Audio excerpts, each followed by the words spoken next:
Good evening. Welcome to the Southeast Tennessee Friday Night Pressbox podcast presented by Team FYN Sports. Joined now, as always, by Jeff K at the Jeff K on Twitter and Coach Mark Stone. Guys, it was a good week of football last week, and let's start with a game that was Jeff K covered.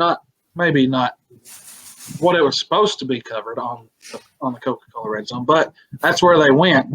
Bradley Central went on the road to Cleveland and beat Cleveland 28-14. Jeff K, talk a little bit about that game that you were at.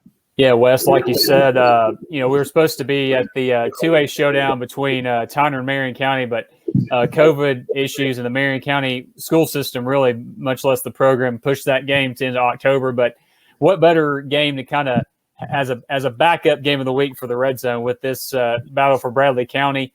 Like you said, Bradley Central pulled away from Cleveland in the second half, won 28-14.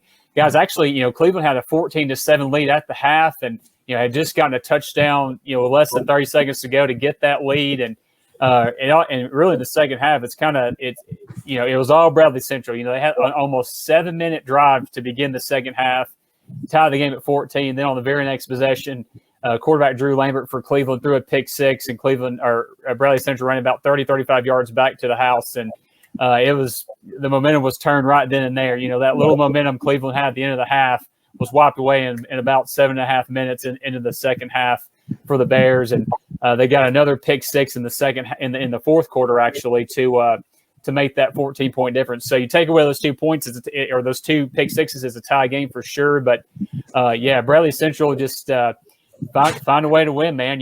This is their 7th straight victory in this series, and they went to 3-0 on the year, and Cleveland dropped their first game of the season on Friday night. But just a great atmosphere, and until it kind of got out of hand, it was a great football game between two great 6A powers. So congratulations to Coach Floyd and the Bradley Central Bears for sure.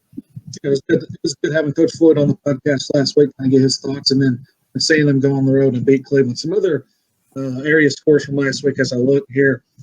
Central beat Saudi Daisy 8-7. That's Central's first win of the season. East Hamilton big over East Ridge 49-0. Jackson County 27, Sale Creek 20. That's the first true home game at Sale Creek in the school history. Ray County beats McMinn County 34-20. Walker Valley beats Ooltewah 48-7. That's their first victory over Ooltewah in school history. McCallie 34, MBA 31.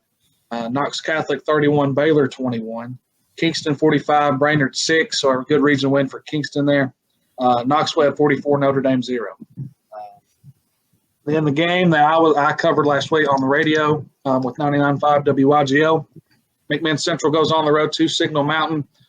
Signal Mountain wins 17-15. Now we're going to be pleased to join by head coach of Signal Mountain, Coach Josh Roberts. Coach Roberts, how are you tonight? I'm doing well. How are you guys doing? We're good. We're good. A true defensive battle there that first half. Let me tell you, it was back and forth defense. You guys led 10-3 at halftime. What kind of walk us through that first half? What were your thoughts about the first half there? Our defense in our first 3 games, they've given up 29 points in 3 games, and I don't care who your opponent is.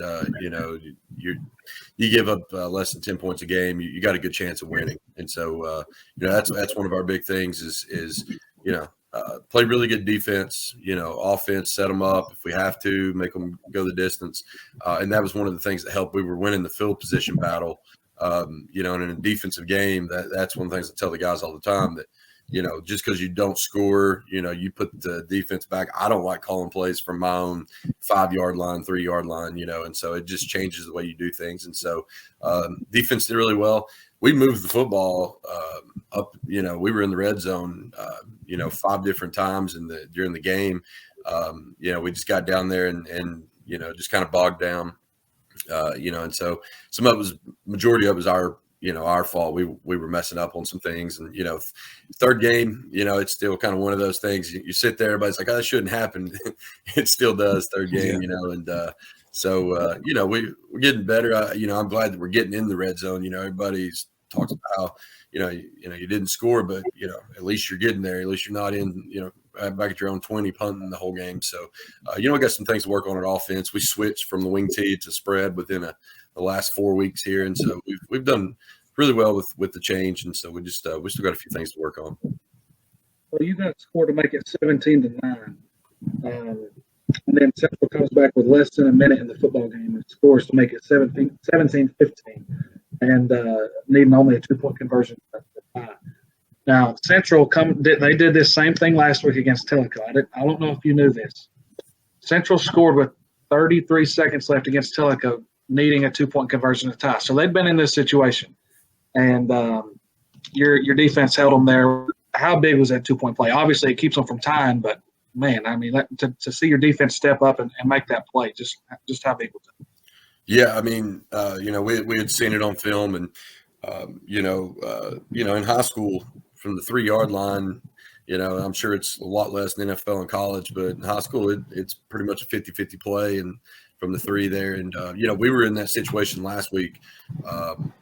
Saudi Daisy took the lead on us with a 2-point conversion. So, we talked about different things of what do we need to do in that situation, and that's one of those where we go through it defensively and talk. But the big thing is when we got in the huddle, I went in and told them, I said, this is what you prepare yourself for, this moment right here. I said, this is where we separate the men and the boys, because some people can deal in this moment, some people cannot, and so I said, we'll find out what kind of team we got right here, and what I, the great thing is talking about culture, is that we had guys in the huddle who were stepping up and talking, and it was not negative. It was, there's just been a different feel this year in the way we're, the language we're using, the body language, and the way we, we're protecting each other's back. And it showed in that situation, because everybody did their job exactly the way they were supposed to do it. Couldn't have drawn it up better. Great. Coach Stone, ask your famous question. Well, I was just going to have a comment. You got teams that year to year you can drive the ball 20-20. You can get down inside the 10, and it becomes difficult for some reason. But I was just thinking when Coach Roberts said that, what the kids were saying, their body language and stuff.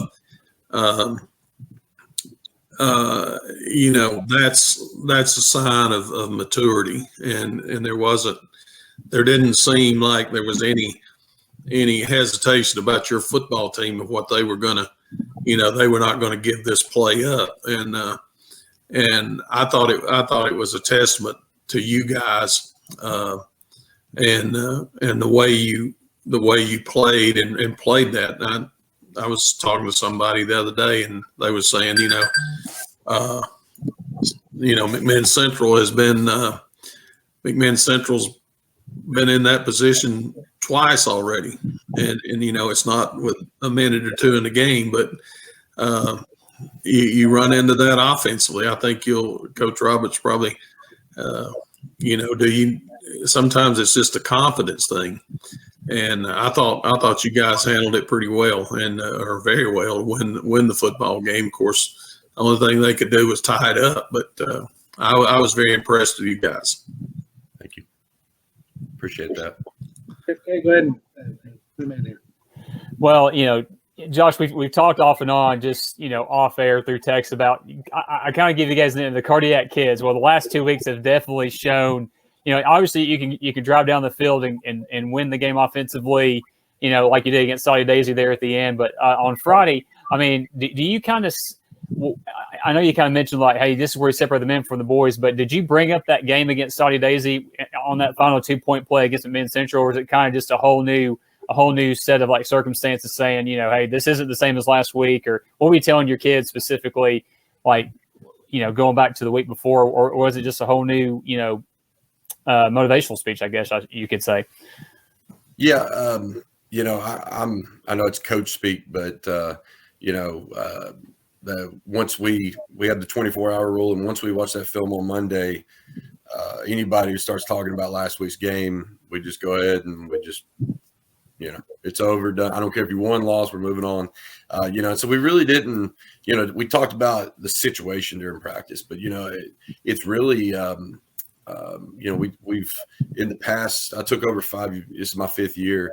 In the beginning, Coach Stone, you were talking about McMinn Central, and Matt and I were talking about before the game. And you take over a program, there's some growing pains where you get there and you're on the verge and you just can't get over the hump, and so I tell the guys, in that moment, you're not where we've been. This is year 5, and we're starting to see the change where, each week we're doing what we're supposed to do to win the game. And used to that, we were on the opposite end of that.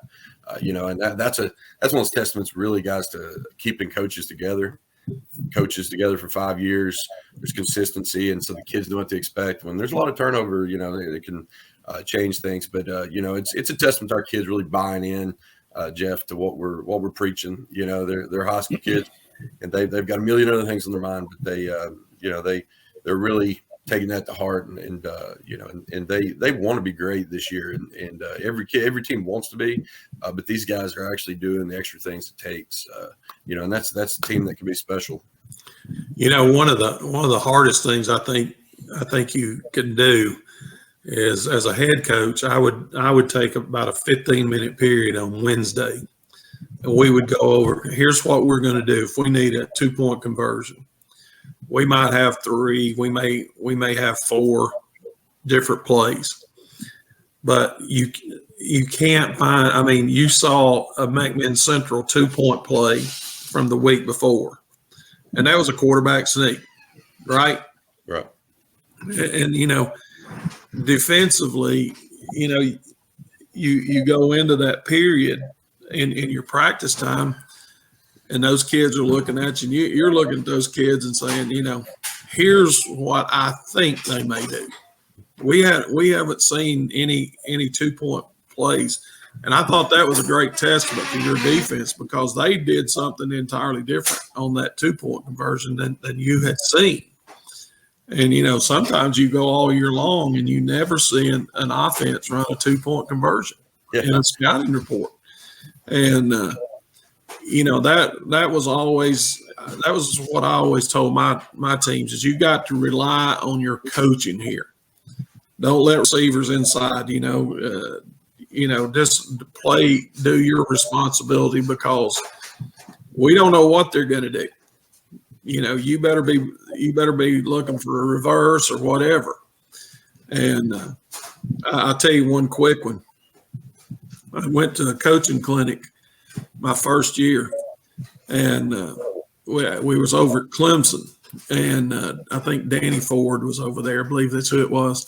There was a high school coach got up there, and he said, if a football team gets the ball inside the 1, send all 11 players. He said, there's not a high school coach alive. Now, they may be today. That was 30 years ago. There's not a high school coach alive inside the 1-yard line going to raise up and try to throw the ball. They're going to get run out of town. They throw some sort of incomplete pass. And I got to do it one night. I actually got to do it. I looked over, and my son was our defensive coordinator, and I looked over and I said, here it is, run Cougar. And all of a sudden, we smashed that guy right in the mouth with about 4 people off tackle. And we held them on downs. It was 4th down and about 2 foot. And, after the game, all the coaches were saying, but if they had scored right there, they would have been ahead of us. I said, but if we'd have done all those other things, we might have given them a gap to run through. And we just took it all away. And, that's things that you got to do. And you guys are in that situation. You didn't know what Coach Moody was going to do. And your kids and their maturity showed on that one play. Thank you. Something we talked about in January and everything is I'm a big believer in the Navy SEALs quote that they have is, you don't rise to the occasion, you fall back to your training. And, and so in that situation, we have no clue, if they're A gap, C gap, they're going to throw it. Our big thing is, like you said, corners, don't let them inside, linebackers, read your keys, ends. If you're in the C gap, stay in the C gap, set it, and if we do those things, we can't guarantee victory, but we can raise our chances. Yeah, I agree. Kids want to be a hero, and that if everybody will do their job, then if they earn it and they score, they earned it. But don't give them anything, or you do like you were done about. You come after. We've done that too on 2-point conversions. I just told the defense coordinator, I said, send them. He was like, "You sure?" And I said, "I'm the head coach. If it's on me at this point, man." That's what I said. It's my fault. If it doesn't, I will be the first to tell anybody it's my fault. I sent them. But it's very. It's nerve wracking. Give you an ulcer, but I really did. I thought y'all played well, and like I said, you hadn't seen a whole lot what they might do down there. We played a ball game a few years ago in which there was like 8 or 10 2-point conversions. It was a ball game, Fanning County and East Hall, and we won the ball game 63-61. Unbelievable high school game. Onside kicks galore. It just. But I thought it was very good. Well, that gets you a leg up on the region, right, Coach? Yeah, we're 1-0 right now. That was our first goal, is to win that first region game, and then then we'll big opponent this week and big opponent next week. So we're hitting the middle part, meat of our schedule. So we gotta step up now. Well, just going back to the last couple of weeks, that can prepare you for the playoff push going into October and November. And, like you mentioned, you got 2 tough games coming up. Let's kind of, start off with who you got on Friday. You got obviously a tough place to go play in Meigs County, a named non-region matchup. So, a battle of unbeatens, and it's not just that. It's also the first time, Coach, that Signal Mountain started this season 3-0 since 2014. So that's something to be commended for there. And, the kids as well. And like you said, it's a culture thing and kind of the training. And I think they're definitely responding to that as well. So kind of give us your thoughts on going up to Decatur and taking on Coach Fitzgerald's Meigs County squad Friday. Yeah. Going from last week into this week, we had a lot of young guys that hadn't started the first 2 games at all that had to start this past week. So we had 5 guys. Some of them were sophomores, 3 of them were freshmen, and they played the whole game. And so, everybody was sitting there going, what do we got to get these guys out? What are we going to do? And I'm looking at it from the head coach's standpoint of going, win the game. And now we've got depth all of a sudden to where we didn't have depth before. And so, going up to Meigs, Coach Fitzgerald does a great job, as he always has. And, watching film, they've only had 1 game, against Sweetwater, but, they handled their business in the way I expected them to. And, it's going to be a tough one, for us. And, the big thing is in the time I've been here at Signal has been, physicality. And so part of me, I wanted to, to get that game because, they're a good opponent, and they're physical. And, so, we'll have to get in there and mix it up with them. And so, you put up against the ropes, you got to decide what you're going to do. And, and so we're going up there and we're going to bring out all the guns and go at it with them. And, I tell the kids all the time, just let chips fall where they will. Just go out there and play hard and, and enjoy playing, because right now with everything that's going on week to week, we're, you never know when you're going to get to play again. So it is kind of bringing a little excitement that, you don't know. It's like a playoff week each week right now, so we'll go up there. It's our first road game too. So it'll be a big test, to go up there. It's a hostile environment, so I've got some friends on their staff. One of the guys used to coach with us. So it'll be fun to go up there. I like non-region games too, because it's just go play, it's not playoffs or anything riding on it. It's just go play football and, and have fun and get after it. Before we let you go, talk a little bit about the military tribute you all did before the game. I was in the stands. I took my headset off, and it was really moving. Talk a little bit about that and how it kind of originated. Yeah, we started it back in 2017 when I took over. It was not my idea. It was some of the parents, and so it was one of those things where there's so many people in our area that have served. I've got family members and everything, and it's one of those things that I think as Americans sometimes we take it for granted a little bit. Exactly what everybody's done for us, and these kids these days, they weren't alive for 9/11. They're like the 20th anniversary, and they're looking around going, and so it's good for them to stand there and at a time when there's a lot of people who are, America's divided and all this stuff. It's good to for everybody to stand there and forget who you are. You're an American, and to be proud of those men and women who've served and some of them have paid the ultimate price, for us. And it's just a really good night. And, it's one of those things that right around 9/11, we do it each time, and we'll continue to do it as long as I'm there. It's great. It was great. I really enjoyed it. I had the 21 gun salute and everything. It was fantastic. I had I was on the telephone with a guy in New Jersey when those planes hit the towers, and he was looking out his window and he could see it. He could actually see it. I remember it to this day. And I flipped the TV on there in the coach's office. And anyway, I went up to the office, and our principal was a Vietnam veteran.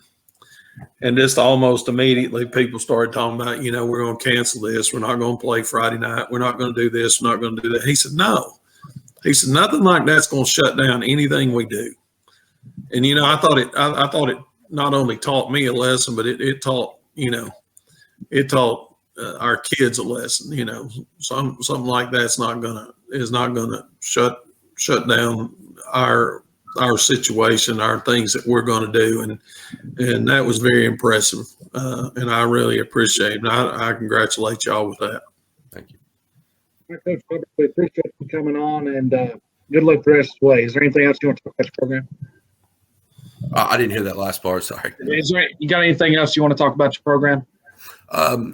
No, just in case our kids hear it and stuff, I just want them to know, how proud this coaching staff is of our guys, and we'll go to war with them any day, and we may not always be the best team on the field, but we're gonna fight you to the very end, and I tell the coaches if there's one thing people say is, it doesn't matter the outcome, that if Signal Mountain's on the field, then you better get ready, because we're going to stay after you until the very end. And so we're just proud of the thing we're building here, and we'll continue to build, and hopefully got some good things in store, and big night Friday night. So everybody come on out to Meigs County and watch a good football game. Indeed. I agree. Go get them. Keep on the road. That's the plan. Thank you for joining us, Josh. Thanks for having me, guys. All right. Well, that was a great segment. We definitely appreciate Coach Roberts coming on. Looking forward to the next segment. We've got Coach Brown from Red Bank coming on, and we'll be right back on the Friday Night Press Box presented by Team FYN Sports.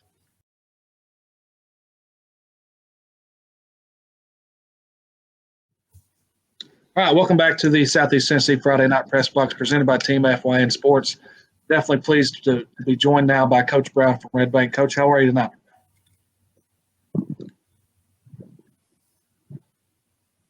Coach, I think is your mic muted?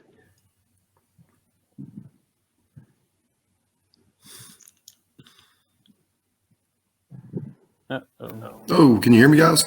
There it is. Hey, there we go. No, thank you for allowing me the opportunity to be here tonight. Absolutely. Jeff, Kate, I want you to one of the reasons we have Coach Brown on, I want you to go ahead and introduce that. Well, obviously, Coach, this Friday, let's just kind of talk about your season so far. I mean, we only had one game so far, and, I try to think back to the teams we cover in this area. I can't think of a team who had more COVID, related issues. It wasn't necessarily, you guys, but you had games canceled last year. You had the game with Ottawa canceled this year, but just kind of talk about that first game and kind of, I guess, telling your kid, handling it, that adversity. We talk about how adversity and overcoming that has been a Red Bank staple since you've been there. Just kind of talk about, I guess, the first game you've had and kind of how you guys been gearing up and ready for whenever you're ready to hit the field next. Well, we are well equipped to deal with schedule changes. I will say that about our bunch. No, I mean, when you open the season with a quality opponent like Cleveland, especially first game of the year, immediately you get your weaknesses exposed, and you learn what you have to get better at and how quickly you have to get better at it. The problem is when they say that you make your best improvements from week 1 to week 2, we've had a long time to wait for that second game to get better. But, through no fault of anybody's, we certainly try to go out and find another opponent. I'll brag on our kids and our coaching staff. I mean, we just went out and made the most of what we could the last 2 weeks. And, we feel like we've addressed a lot of areas of concern and gotten healthier and gotten some guys back and ultimately just gotten coached up. And we're just excited to go out and actually have an opponent on Friday. Well, that opponent Friday is probably Red Bank's most historical rivalry in school history. It's Saudi Daisy. We call it the battle for Highway 27 or whatever you want to call it. But there's a lot of history in this game. Great coaches, great players, and just kind of talk about that rivalry and that series that you and Coach Barnes are still continuing this day. It's good to see. We see rivalry sometimes go away for whatever reason, but it seems like there is a mutual respect between. I mean, you guys want to beat each other for sure, but it seems like there's always been a mutual respect between both programs, and I guess that continues today, I'm sure, correct? Oh, absolutely. Just speaking on my side of it, I mean, when you keep a team like that on the schedule, before they were a region opponent, you're keeping a high-quality, well-coached, high-execution ball club on the schedule, which is going to make you better, especially when Coach Barnes is at the helm. And then now that it's turned into a region game, you have the alumni, you have the fan base, you have the tradition of such a deep-rooted rivalry. Plus, you have the pressure of this is a game that has playoff implications right now here in week 4. So all that's done is just amplified our focus and what I think is going to create an even better atmosphere on Friday. No doubt. Well, speaking of that atmosphere, let's kind of talk about what's coming up this Friday as well. Obviously, last year was the 20-year anniversary of the 2000 state championship team for the Lions, and as a student at Ottawa High School, we saw that quite a bit, like that Red Bank dominance that year for sure. But I can't think of a better game at Red Bank Community Stadium to have this team recognized than this game right here. Like you mentioned, playoff implications, region rivalry, and rivalry altogether. Just kind of talk about what's going to be involved with this 20-year celebration for the 2000 state championship Lion football team.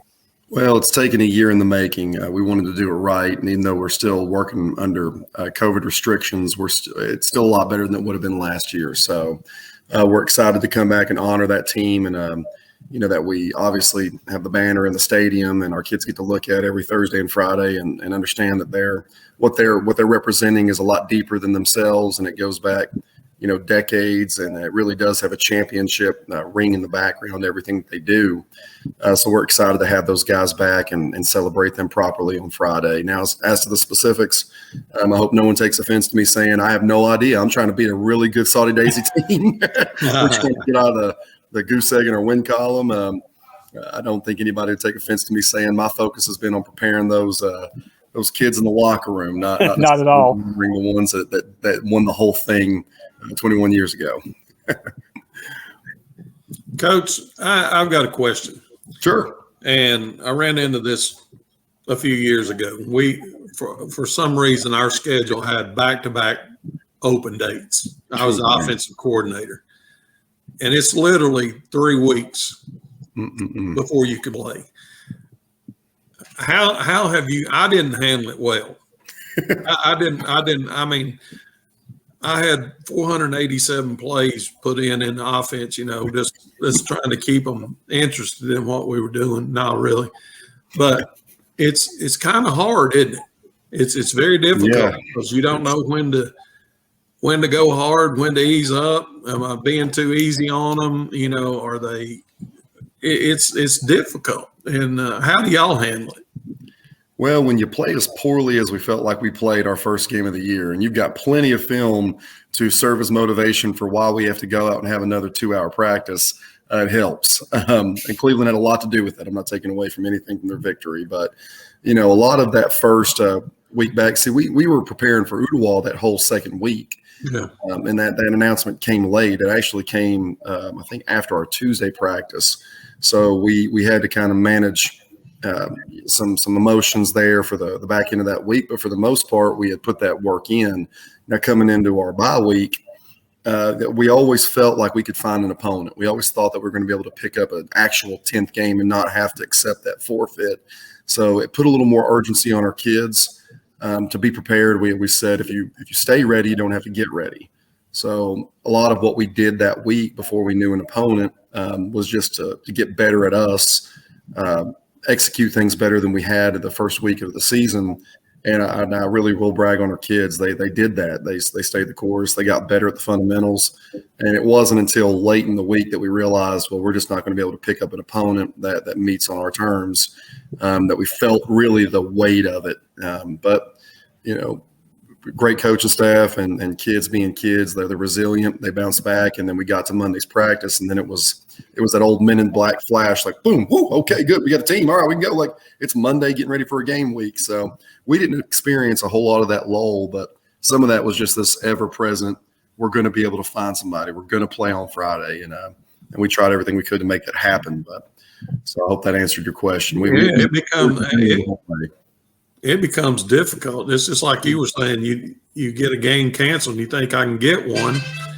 And one friend of mine got a game, but it was like on Tuesday. And, I asked him, I said, how do you game plan for this? I mean, part of game planning is not only to beat the opponent, but I mean, they may run a blitz package or something right there. If you're not ready for it, you get hit in the mouth and lose your quarterback or whatever.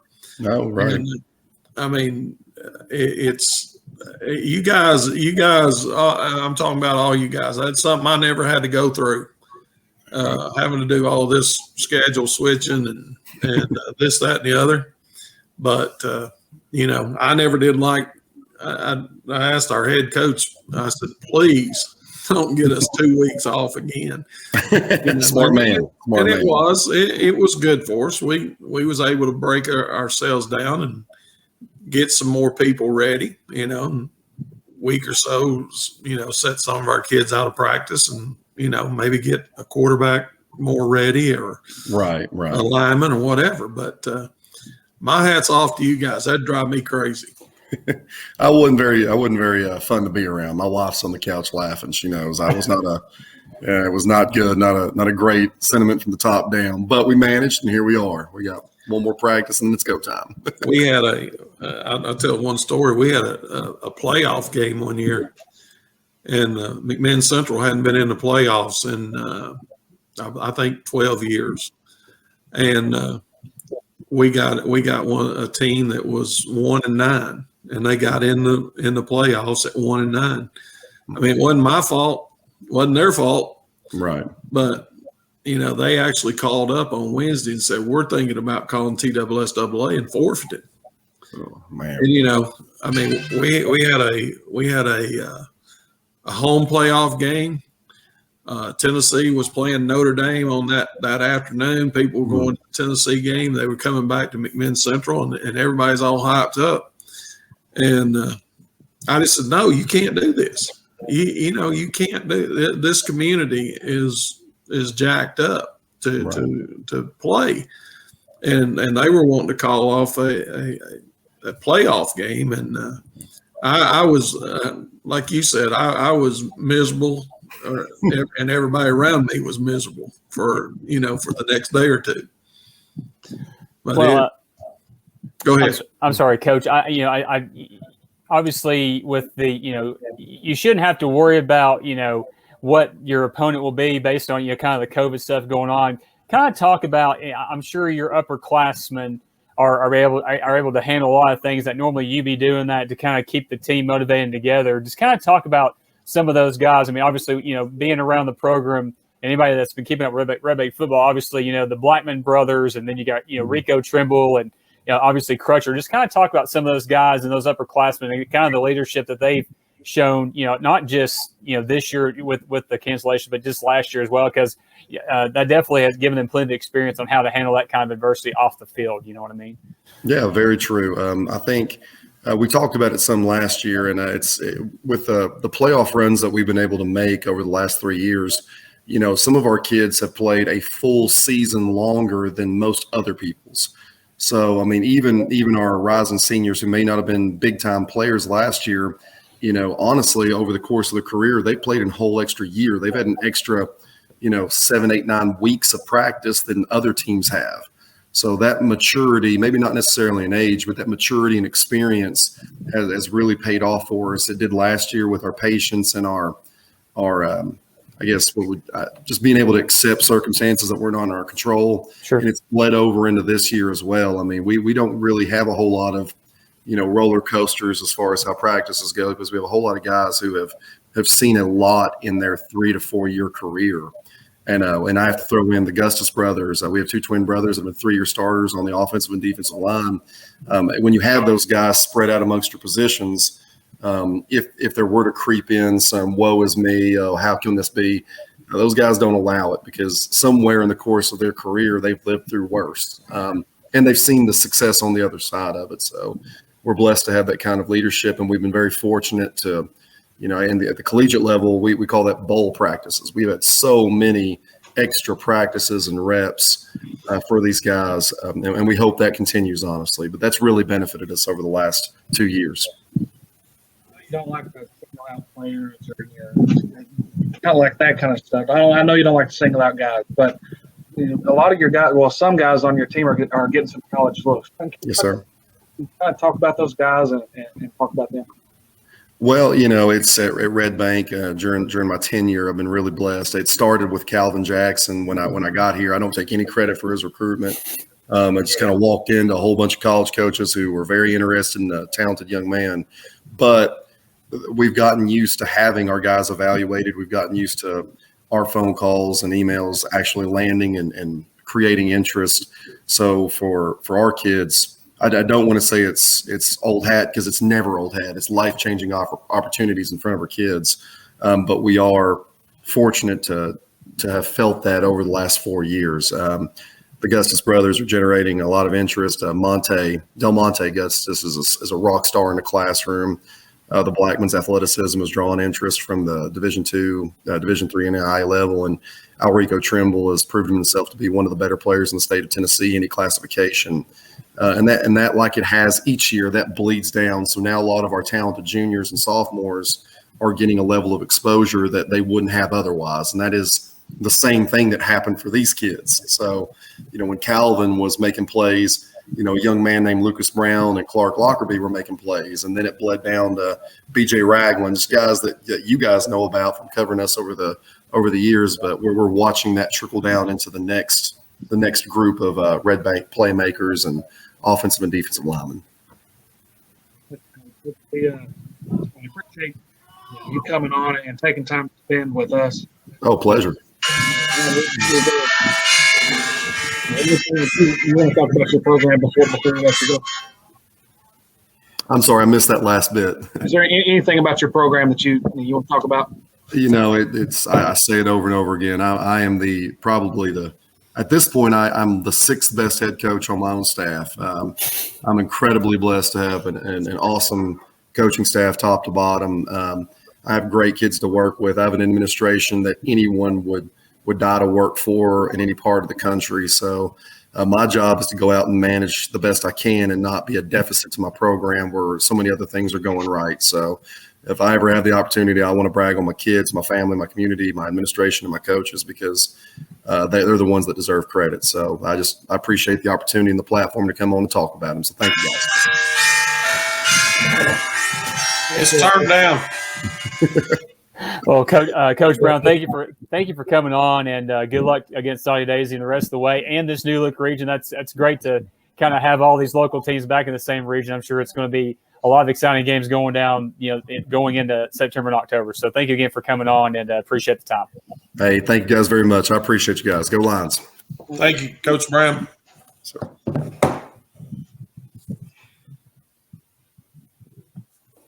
That was Coach Brown from Red Bank. Man, it's good to have him on. Talk about the celebration that they're going to have this week. Looking ahead to the next segment, we're going to have a preview for next week. So make sure to stay right there on Southeast Tennessee Friday Night Pressbox, presented by Team FYN Sports. All right, welcome back to the Friday Night Pressbox podcast presented by Team FYN Sports. Guys, a full slate of games this week. Not many COVID restrictions so far. Now, we do record this on Wednesday nights. Be aired on Thursday nights, so not many that we know of, if any. Jeff, do you know of any COVID? Well, yeah, knock on wood, I have not seen the first cancellation yet. But obviously, like you said, this thing is recorded on Wednesday night, so anything can happen between now and Friday afternoon, even because we have seen games called on Friday afternoon before kickoff. And I know guys like Coach Brown doesn't. Obviously, all coaches don't like that at the very end, but obviously, there's really no there's no rhyme or reason or procedure for this. It's kind of wait and see type situation. So. Yeah, so far so good. It looks like we're going to have a full Friday night of games. I know we got a few teams around here that have off weeks, like planned off weeks. So, but there are still some pretty interesting matchups to keep an eye on going into Friday night. So a few of those games are South Pittsburgh at Murphy, North Carolina. North Carolina, a perennial power in North Carolina. I mean, state championship team right there. And, I think we've seen that. We've talked about it on this podcast before about kind of how, when Coach Jones came in to take over, obviously they lost the Marion County series, but when you had teams like Murphy, North Carolina, North Jackson, Alabama, which is right down the road from them, and an Oakland 6A powerhouse, that just shows that, he's wanting his players and his program to play the best week in and week out, and should be a great matchup. And I know that a few people are talking about this matchup around here, and hopefully it stays on the schedule, and we'll see how the Pirates stack up against one of the best teams in North Carolina right there. So, yeah, that's great. And like we said earlier, Signal Mountain is at Meigs County, so we put that one. McMinn Central goes down 4-11 to Polk County.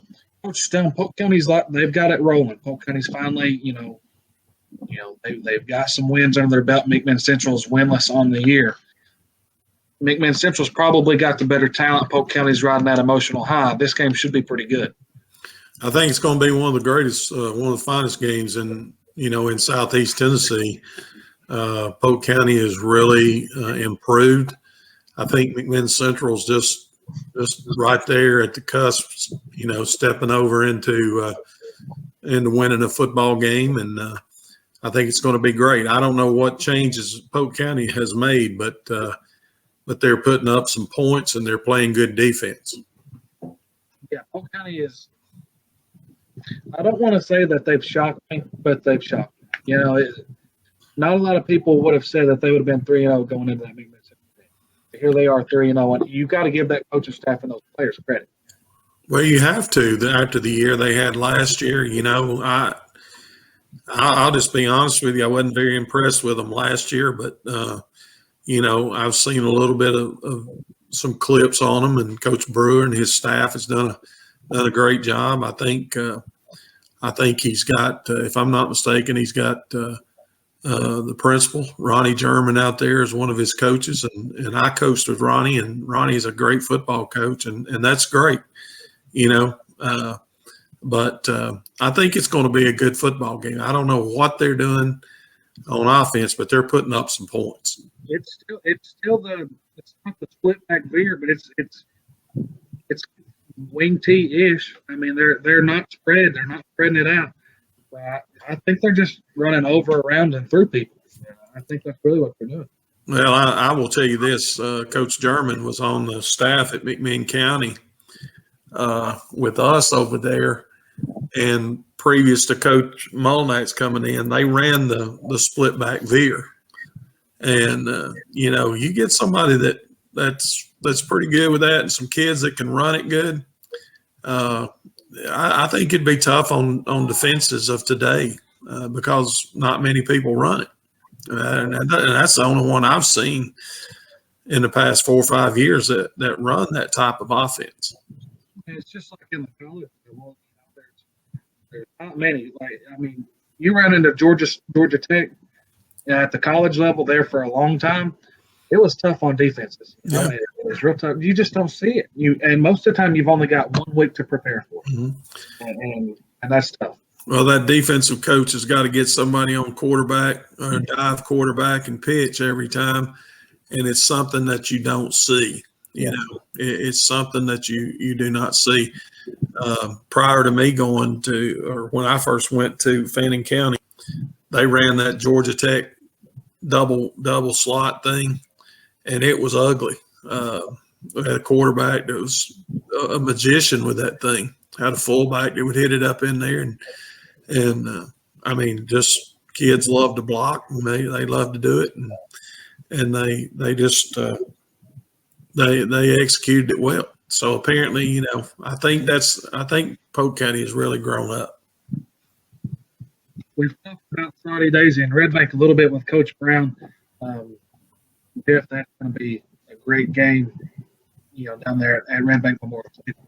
Yeah, I mean, it's kind of – I'll be interested to kind of see how this game kind of develops. Obviously, Saudi Daisy has not won a game on the year yet. They're 0-3 on the year, but I know that Coach Barnes will be, during the week and leading up to this game saying, hey, you guys have an opportunity to go into somebody else's house and ruin not only this home game, this rivalry region game for them, but also, like he talked about, the recognition of that state championship team as well. So it'll be a great atmosphere there at Red Bank Community Stadium Friday night, and just like any rivalry game, anything can happen for sure. And I thought Coach Brown's answer was funny. So, we asked him kind of what the festivities were going to be like. He's like, I have no idea. I'm preparing for the Trojans. That's why I love that answer. That's definitely a coach answer for sure. I definitely glad he said that for sure, because obviously we hear the coach speak and the politically correct stuff, what we want to hear, but I appreciate the honesty. That means he's serious and get ready for because like he said also, this is only the second game they've had on this in the season so far due to the cancellations and the off week that was built in already. So it'll be interesting to see how they come out and come at Saudi Daisy on Friday. I had an instance up at Copper Basin where the school was Copper Basin came into being a school in 1957, and they invited all the homecoming queens from 1957 to I don't know whenever 2000 or whatever. They was about 45, 50 of them. But that was one of the things that I said, there was a radio show and they asked me that, what's all the festivities? And I said, my main job is to win a football game and make those people happy going home rather than, that was my job. I don't know what they're going to do. I'm not even going to be out there to see it. I might see a video of it, but all the other extracurricular activities, the head coach can't get hung up in. You can be a part of it, but you don't want to be hung up in it. That's not your main focus for the week. Oh, I know it. And, and that's because we always preach to our kids, look, homecoming, enjoy it. At, 3:00 in the afternoon on Friday, you gotta focus in, because if you lose this football game, we're going to be the laughing stock, of this community. Man, Bradley Central goes on the road and plays McMinn. Bradley Central coming off of a big win against Cleveland. McMinn coming off of a loss to Ray County. And Coach Floyd mentioned this last week. Those guys at McMinn do not like Bradley Central. They do not like Bradley Central at all. So a big rivalry game being played at McMinn County this week, guys.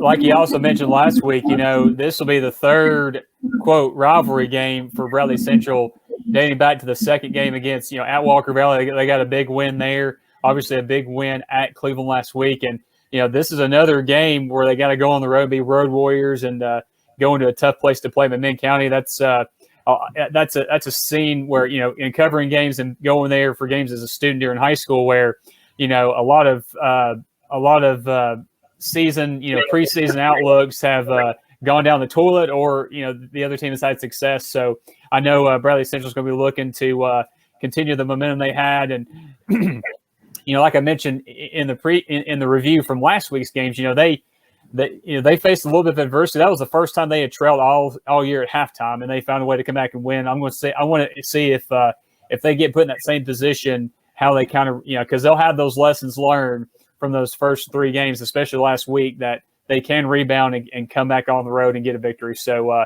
looking forward to seeing that matchup as well, and leading into the first home game with the new turf that's kept being installed at Bradley Central High School. I know it's almost finished, and I know they're going to be excited to add another layer to the or another cog in the wheel that makes Bradley Central football go around and is very strong. So we'll see what happens. And like Coach Floyd said, that new turf at Bradley Central is going to be nice. It's about the perfect backdrop, for the playing level. It's going to make that stadium really stick out. It's going to be really nice. I've been looking at some pictures as they're putting it together. Finishing touchdown is beautiful, absolutely, and it's one of the greatest things that I ever played on. The last 10 years that I coached, that was the greatest things that I've ever dealt with. And so McMinn and Bradley, they're not in the same region anymore, right? Nope, they are not. Cleveland and Bradley Central are the only local teams in that 6A region with Maryville and teams like that up in Knoxville. But McMinn's in the new 5A region. You have teams like Walker Valley, Ooltewah, Ray County, the Cherokees, and Howard. So that's the new 5-team 5A region in this area. So I've been very impressed with Bradley. I really have. They are a very good football team. And as we talked to Coach Cagle a few weeks ago, they're young and they're battling, and I think they're going to get better as the year goes along. Yeah, I would agree with that. I probably got to get a few games under the belt. Those young guys, and like you said, they might be pressing right now because the expectation at McMinn County is to win. To win football games. So they're probably pressing right now, and I think they'll be fine as the season goes along. Walker Valley is on the road at Knox Carter. We'll hit that just a little bit. Walker Valley coming off of a 48-7 win over Ooltewah. Ooltewah, that's the first time they had lost to Walker Valley in school history. So Walker Valley making a little bit of history in that Ooltewah win. I don't know much about Knox Carter, but I know about Walker Valley, and I know that they're going to score points. Knox Carter. Yeah, the only thing I know about Carter is they got some sharp looking uniforms and helmets, like a chrome, a matte black helmet with a chrome looking yellow, logo on the side, so they look good for sure. But I do know that I don't think they've lost a game all year either. I have to go back and look at that in depth. But that's gonna be a tough go for Coach Aiken's team to go on the road and get a big win. It's a non-region game, so it's just finding, like we've heard these coaches for, it's finding. When these teams are having success like Walker Valley has in the last several years, it's tough for them to find non-region games for teams that willing to do home and homes with them, and they got to go up to Knoxville and find these games. So we'll see how Coach Aiken's squad is able to kind of obviously they were disappointed with the game against Bradley Central a couple weeks ago. They obviously rebounded with a big win over Ooltewah, and we know Ooltewah's still going through some growing pains. They've had some COVID issues as well. So we'll see if they're able to. Kind of keep that momentum going at Carter. And I think that would be a very competitive, very close, probably high-scoring game, knowing the way Walker Valley puts up points or is used to putting up points. So good luck to the Mustangs on Friday night, no doubt about it. Jeff, you mentioned something in there that nice helmets. Go ahead and plug, or just tell me about your little helmet thing you got going on there. The little helmet thing right here definitely is a little. It's mini helmets. I partnered with a company last fall called 97 Sports Promotions, and they pretty much make customized football, baseball, and softball mini helmets. So as you can see, we've done several. I can see right there, Sawyer Daisy right there, the Coca-Cola Red Zone, that's one right there, and then that's the Silverdale Seahawks right there. We've done projects with probably almost 100 programs in the state of Tennessee in the last couple years. So.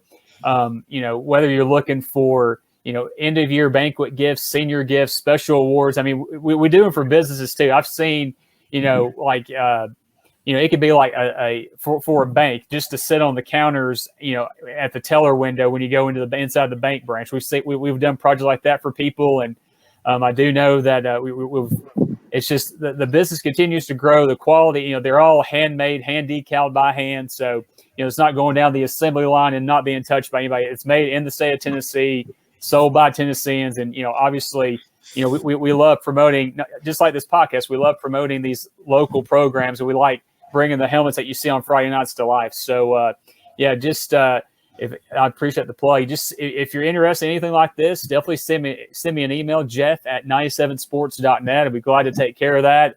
And you can see kind of more of a wider, selection of the things we've done on the website 97sportspromotions.com. And the business continues to grow. So if any way we can help you guys, anybody out there, whether it's for your business, special event. I know we've done helmets for like chili cook-offs, fantasy football leagues. So anything you can think of in your brain, we can make it become reality. And definitely just another way to kind of plug in the Friday Night Football thing we do in this podcast as well. So definitely a great thing. And something, obviously, the fertilizer and like the mulch cells and stuff are great. That's stuff you can use around the house. But, these things can last, forever and sit on your mantle to show your school pride, not just pride in your school, but your business as well. So definitely reach out. Jeff. How cool is that? I've seen them, like Tennessee, Alabama, and those things. But those things are awesome. I may have to get in touch with you. Coach Stone, how many helmets would you need if you got one helmet from each school you were at? Let's see. 1, 2, 3, about 5. About 5. That would be neat. That would be neat, Coach Stone. Just put them up on the mantle. That'd be neat. Well, let me just say real quick, Coach Stone, we have had coaches in the past, before I started working with Doug Carter at 97 Sports Promotions, but we have had coaches, players, wherever they go, they've gotten, we've had a customer, I think, probably get 5 to 10 from like his coaching and playing stops from high school, college, and back to his high school coaching days. So, definitely hit me up. We could definitely, look at options and get you set up for sure. Something in that background right back there. So Jeff's going to tell me you got to buy 48. I mean, 50 is where we start, but we can negotiate, right? I tell you, those are. I used to have one on my desk, and everybody come in my office and pick it up and say, "I'd like to have one of those." Let's find out. Let's make it a fundraiser or something. And yep. And it is great. It is one of the neatest things. But I hadn't seen many high school helmets. Well, and see, that's kind of where we kind of, where it kind of sets apart. You're not going to go to your Academy Sports in Chattanooga and find a Hickson High School or a Red Bank High School, mini helmet. I mean, obviously, it's. We like bringing these things to life. You're not going to see them anywhere else. And actually, we do. Speaking of fundraisers, Coach, there are fundraising opportunities involved with this company. We're actually doing one with Saudi Daisy right now. That helmet and the back in the 90s, like the gold helmet with the interlocking SD from back in the days. That's kind of a throwback they're doing as well. So all that information is on the website. If you order up until Friday at midnight, a portion of the proceeds for those Saudi Daisy helmets go directly back to the program. So, what better way to show your Saudi Daisy pride than buying a helmet and supporting your school at the same time? I know Red Bank's done stuff with us in the last few weeks, and we're working on more. So, the momentum train keeps rolling. And, the main thing is we want to just, help schools and whoever wants to buy a helmet out and just give him something to remember and a high quality keepsake that you'll keep around for a long, long time for sure. It's not one of those things where like they used to throw out the mini footballs, are they? Oh no! Let me just pull one of these off for him, and you can hear. Oh, I know it. I mean, it's if any of those things get tossed out in the crowd, it's going to cause some damage. So it might need an insurance claim. I need to look into that. I really would. One of my projects when I was coaching was I would take an old helmet that we were getting ready to get rid of and make a lamp out of it. That's awesome. I think I had 4 lamps, with McMinn County, McMinn Central, Copper Basin, everywhere my wife would make one. Well, our friend Tim Tao has had some Fannin County helmets made for him, and I know we've done McMinn County High School for you customers as well. So we do current stuff like the ones above me, and I know my dad was a player back in the 70s at Tyner High School. We did a throwback for his old high school helmet, the white helmet with the maroon ram horns. Yeah. I'm gonna have to get that from my own collection just because of how awesome it looks. But yeah, if you have a picture of any helmet, whether it's black and white, as long as you have a picture in the colors, we could definitely match it to scale and get as close to the real thing as we can. That way, because a lot of those helmets, from back when people played, you can't find those anymore. And so, what better way to keep it? And it saves space, and it's just a great looking product. And we're definitely proud of what we can do for, like I said, not only business but schools around the state and the country as well. We got customers in many different states across the United States. That's really neat. That's cool. Jeff, have you all decided on the Coca-Cola Red Zone game of the week yet? We have, and actually, it's going to be discussed on the Georgia show. But we are going to go into the Peach State this week. Ringgold is taking on North Murray, so both teams are undefeated. We've never been to North Murray. That's kind of a newer school, and looking forward to that game. Ringgold won the first 5 in that matchup, but North Murray has reeled off 4 straight wins, and so with a win on Friday night, the Mountaineers can tie the all-time series. So we're going down to the Peach State, but definitely keeping an eye on that Meigs County Signal Mountain game and the Bradley Central McMinn County. I say those 2 are definitely our games of the week as far as this area. But plenty to choose from. But that'll be our game of the week on the Red Zone Friday night, 8 to 11 on 102.3 Talk Radio, WGOW. That's great. And I will be on 99.5 FM, WYGO, covering McMinn Central at Polk County. So you can tune in. Coverage starts at 7 o'clock, kickoff set for 7:30, and we'll have the Matt Moody show at 7, and then the Charger kickoff show at 7:15.